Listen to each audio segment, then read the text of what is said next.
കർണാടക ഷിരൂരിൽ മണ്ണിനടിയിൽപ്പെട്ട കോഴിക്കോട് സ്വദേശി അർജുനായി തിരച്ചിൽ. മണ്ണ് മാറ്റൽ തുടരുന്നു. അർജുന്റെ ലോറി പുഴയിലില്ലെന്ന് നാവികസേന. മെറ്റൽ ഡിറ്റക്ടർ ഉപയോഗിച്ചും പരിശോധന. രക്ഷാപ്രവർത്തനത്തിന് വെല്ലുവിളിയായി മഴ. പ്രതീക്ഷയോടെ കുടുംബം.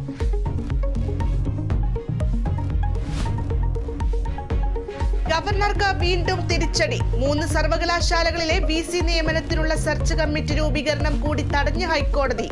കേരള, MG, മലയാളം സർവകലാശാലകളിലെ നടപടിക്ക് സ്റ്റേ. ചാൻസലറുടെ ഉത്തരവിന് ഹൈക്കോടതിയുടെ വിലക്ക് 1 മാസത്തേക്ക്.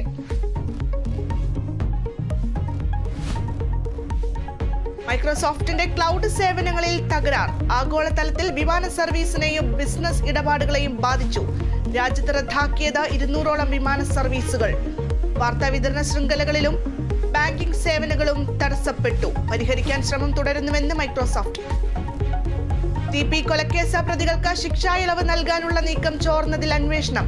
കത്ത് ചോർന്നത് അന്വേഷിക്കാൻ പോലീസിനും ജയിൽ വകുപ്പിനും നിർദ്ദേശം.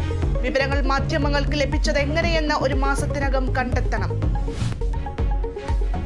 കോഴിക്കോട് ബീച്ച് ആശുപത്രിയിൽ ഫിസിയോതെറാപ്പിക്കെത്തിയ പെൺകുട്ടിയെ പീഡിപ്പിച്ചതായി പരാതി.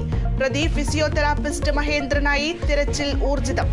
ആശുപത്രി സൂപ്രണ്ടിനെ ഉപരോധിച്ച യൂത്ത് ലീഗ് നേതാക്കളെ അറസ്റ്റ് ചെയ്ത് നീക്കി.